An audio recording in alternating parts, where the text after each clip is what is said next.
vous remercie de m'avoir invité. C'est un des sujets sur lequel on travaille beaucoup en ce moment, parce que c'est très très important. Vous savez, c'est habituel de donner les liens d'intérêt quand on vient.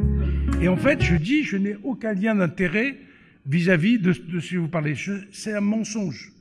C'est un mensonge majeur, parce que je travaille depuis 30 ans sur le sujet, et c'est comme si vous demandiez à un imam ou un rabbin de dire du mal du bon Dieu, il n'y arrivera pas. Donc j'ai des liens d'intérêt très forts, parce que je travaille dessus depuis des années, et c'est un lien d'intérêt bien plus important que celui qu'on peut avoir. Mais vis-à-vis des firmes qui fabriquent, je n'ai absolument aucun lien d'intérêt. Alors maintenant, on se dit, mais pourquoi faire des multiplex, pourquoi accélérer le diagnostic? Bon. L'idée initiale, c'était de traiter uniquement les patients pour lesquels un anti-infectieux est utile.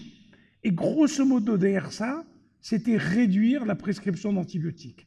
Et comme l'a rappelé Mohamed ce matin, vous êtes particulièrement touchés. Particulièrement touchés. On va voir que ce n'est pas toujours vrai. La deuxième, c'est limiter la prescription d'auto-examen.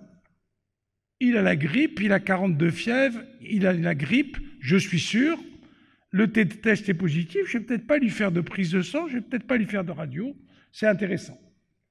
La troisième, c'est de prescrire un antiviral. Alors, il y a des antiviraux maintenant. Il y a la grippe, à mon avis pas assez utilisée, il y a tout ce qui concerne l'herpès et les autres virus, varicelle zona, et puis le SARS-CoV-2. Qui a entendu parler du Paxlovid? Bon.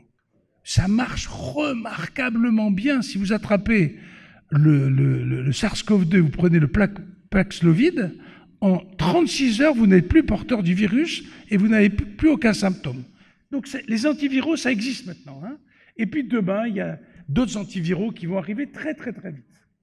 Et enfin, d'utiliser des mesures préventives. C'est ce qu'on a fait. Pourquoi on a fait le diagnostic de SARS-CoV-2? C'est pour dire, vous n'allez pas travailler, vous n'allez pas à l'école, vous avez le truc, etc. De temps en temps, c'est établir une surveillance particulière pour le patient, pour l'entourage. Et puis, nous, on sert énormément, c'est pour la surveillance épidémiologique. Alors, la question qui se pose, c'est, doit-on faire une médecine avec des œillères? Est-ce qu'on est obligé de rien voir à droite et à gauche? Alors, entre un âne avec des œillères et un étalon avec des œillères, vous êtes tous des étalons, d'accord? Vous n'êtes pas des ânes. C'est pour les meilleurs que les tests servent le plus. C'est parce que si on n'a pas compris à quoi ça pouvait servir, ça ne sert à rien. Moi, ça me tue quand je vois faire des tests dans les pharmacies et juste test plus, test moins, etc. C'est de l'anti-médecine et ça ne sert quasiment à rien.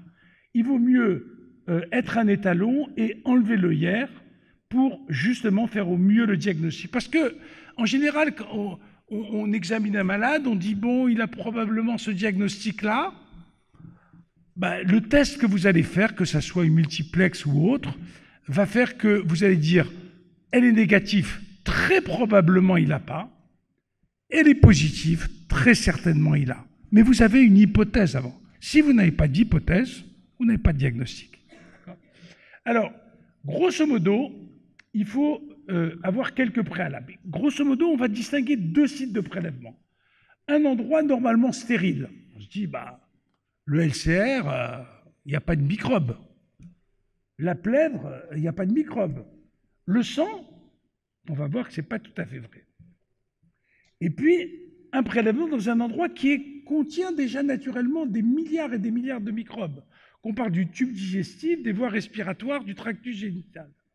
Donc, ce n'est pas la même chose d'avoir un prélèvement positif par une méthode d'amplification de diagnostic dans une méthode stérile ou pas stérile. Le deuxième chose, c'est quel type de technique. Il y en a deux maintenant, très très prochainement, la troisième va arriver. La première, c'est la détection des antigènes, et la troisième, c'est l'amplification génétique, donc pour l'instant des PCR de différentes méthodes.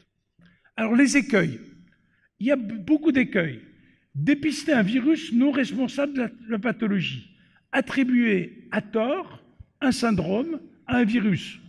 Et ça, c'est très très très fréquent quand on s'intéresse à un milieu qui contient normalement des microbes.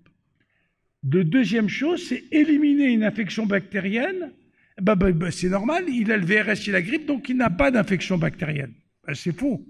On a vu ce matin que beaucoup d'infections virales se compliquaient même sur le moment d'infection bactérienne. Ce n'est pas le problème. Le coût, on va revenir. Le temps, ça prend un peu de temps pour les PCR. L'appareillage, ça peut coûter de l'argent. Et puis surtout l'information. On est des très, très, très mauvais biologistes. Je parle les cliniciens. Alors, les tests antigéniques, c'est déjà très, très ancien. Ça date des années 80. Hein, ça ne nous rajeunit pas, plus de 40 ans. Hein, ils ont tous la même technique. Maintenant, c'est de l'immunochromatographie avec un test contrôle, un test positif. Les avantages, il n'y a pas d'amplification. C'est simple. Il faut un seuil. C'est positif à partir d'un seuil. Ça dépend de la quantité d'antigènes présents sur le prélèvement. Et cette quantité de prélèvement du malade, les enfants, c'est plus souvent positif que les enfants, que les adultes, parce qu'ils sont souvent plus de virus, de la maladie. Il y a des maladies où il n'y a pas beaucoup de virus ou de bactéries, par exemple des shigelles dans les selles, c'est peanuts. Hein. Du virus et surtout de vous, de la qualité du prélèvement. Alors, l'arrivée des PCR, ça a été une évolution technologique absolument considérable, mais il faut se rendre compte de quelque chose, une PCR comme des antigènes, on ne trouve que ce qu'on cherche, d'où l'importance de la qualité de l'analyse clinique avant.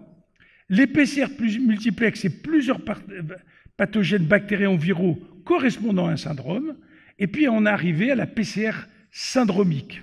Dans la littérature, on sait que telle ou telle pathologie, c'est dû à tel ou tel virus. Et les laboratoires nous ont fabriqué énormément de PCR syndromiques pour le digestif, pour le respiratoire, pour le LCR, etc. Avant, il y avait un défaut, d'ailleurs, quand la PCR Covid est arrivée chez vous, vous l'envoyez au laboratoire et des fois, vous aviez les résultats au bout de 24 ou 48 heures, des fois plus. Ça, c'est fini. Ça existe toujours. Ça réduit les coûts de façon considérable. Mais aujourd'hui, les PCR syndromiques qu'on a, la réponse, si elle est dans les 15 minutes qui suivent. Donc, ça a une implication directe pour le clinicien. Et alors maintenant, donc, on a maintenant toute une série, et à chaque fois, il peut se poser la question, quelle sensibilité, quelle spécificité, mais pas au global, un par un. Et c'est très, très compliqué. Alors maintenant, si on compare ce tableau PCR versus antigène, l'avantage des PCR, c'était très sensible, le plus souvent. Il y a quelques exceptions, par exemple, la coqueluche qui est dans les PCR multiplex est très peu sensible. C'est très spécifique, d'accord ? Mais ça coûte cher. En moyenne, une PCR rapide, ça ne coûte pas moins de 100 €. D'accord ? Ok ? Ça nécessite de la formation, parce que si c'est vous qui l'utilisez dans votre clinique ou dans votre cabinet ou dans vos urgences, il faut être formé un petit peu, du matériel, un peu de temps, 10 minutes, mais ça dépiste aussi souvent les porteurs. Les avantages des antigènes, c'est que c'est très spécifique, aussi spécifique que les PCR. C'est beaucoup moins coûteux. Un multiplex antigénique, c'est moins de 10 €. D'accord ? C'est facile à faire. Le plus souvent, ça ne demande aucune technique. Il n'y a pas de matériel. Et puis, quand c'est un porteur, le seuil est trop bas, vous ne le dépistez généralement pas. L'inconvénient, il est en un mot, il est moins sensible, mais il est très dépendant de la qualité de votre prélèvement. Alors maintenant, test unique versus test multiple, il vaut mieux aller à l'évidence vers les tests multiples, mais en sachant qu'on peut perdre un peu de sensibilité pour certains. Alors vous voyez, par exemple, on a parlé l'autre jour, quand on était à la Smurnep, ici même, du panel méningite. Ça paraît génial, un panel méningite, et c'est très très très bien. Il faut vraiment l'utiliser. Voilà, ça dépiste tout ça. Escherichia coli, Haemophilus, Listeria, Neisseria, pneumocoque, etc. Et puis des virus. Et puis un parasite. Mais à la vérité, il faut savoir que cette sensibilité, elle est bonne, elle est au-delà de 80% surtout, mais de temps en temps, il peut arriver qu'on dépiste même dans le LCR un germe qui n'est pas responsable de la pathologie, un germe, un virus. Par exemple, HHV6, le virus qui donne l'exanthème subile, eh ben, on le réexcrète dans le LCR de temps en temps. C'est pareil pour le CMV. Vous pouvez trouver un CMV dans le LCR sans que le CMV puisse imputer. Bien sûr, s'il est immunodéprimé, vous allez le voir. Alors, j'ai pris ces deux exemples, HHV6 et CMV. Alors, donc, généralement, dans le LCR, ça sert, attention aux virus qui ont tendance à ressortir, essentiellement de la famille du groupe herpès virus, puisque HHV6 et CMV, ça fait partie. Maintenant, dans des pathologies respiratoires, des études comme ça, il y en a des dizaines. Ça, c'est la dernière qui vient d'être publiée. Ce sont des enfants qui ont une pneumonie, soit une bronchiolite, soit ils viennent en chirurgie. Alors, quelle est la probabilité de dépister un VRS? Il n'y a pas de bronchiolite là-dedans. Hein. Eh bien, chez les pneumonies, c'est 68%. Chez les bronchiolites, c'est le même niveau. Et on n'en trouve pas chez les sujets sains.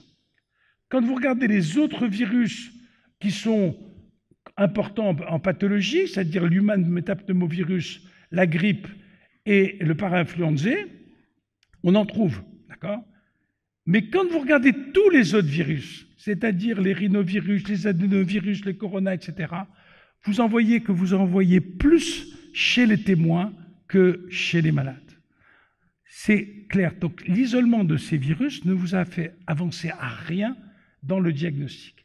Et quand on regarde la part attribuable aux infections bactériennes de ces virus, on voit que le numéro 1, c'est le VRS et le deuxième, c'est la grippe. Alors maintenant, la révolution du TROD, bien sûr, c'est les tests multiples antigéniques pour les malades courants et en PCR pour les malades graves. Il faut qu'il soit le moins désagréable possible, le moins coûteux, avec une autorité de santé partenaire, ce qui n'est pas si facile que ça. Et les médecins, une fois qu'ils ont un diagnostic, ils sont très rassurés. Alors au début, on utilisait, comme pour les antigènes, on prélevait au fond du nez, etc. Et c'était très très compliqué. Maintenant, on a des tests qui nous permettent un prélèvement nasal antérieur qui est tout aussi performant. Je vais vous montrer les résultats. Ça, c'est un papier que nous avons sorti il y a quelques jours sur la sensibilité de ces triples tests, les performances. Et vous regardez la colonne de droite, qui est complètement à droite. Quelle est l'accuracy pour le SARS-CoV-2? 99%. Pour le RSV, 96%. Pour la grippe, 97%.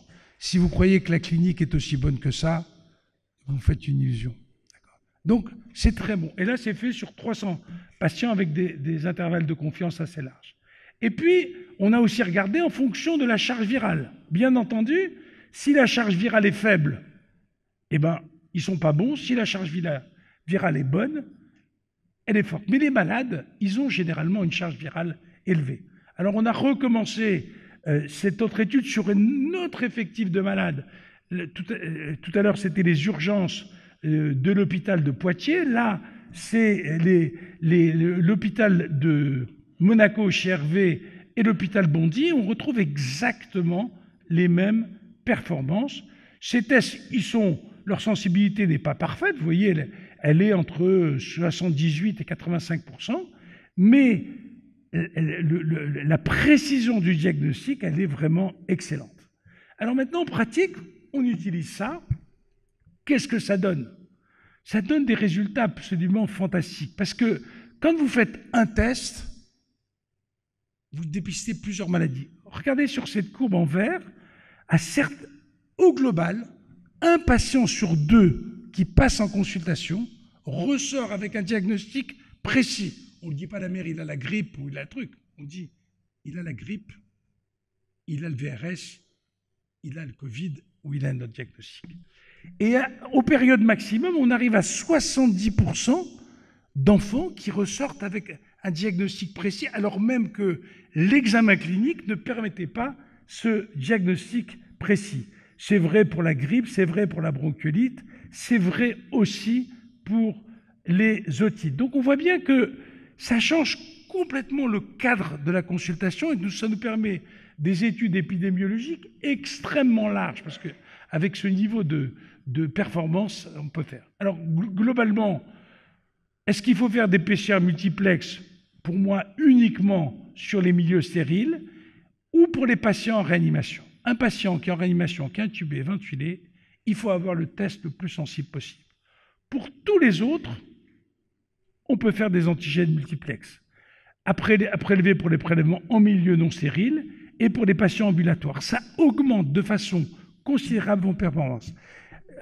Et la différence de prix est telle qu'on a proposé, et on a fait ça pendant longtemps dans l'hôpital où je travaille, de faire l'antigène, s'il était positif, comme la spécificité de 100% de sans contenter, s'il était négatif et c'était un patient grave, de compléter par la PCR. Je parle bien entendu que des patients graves, je ne parle pas des autres. Je vous remercie de votre attention.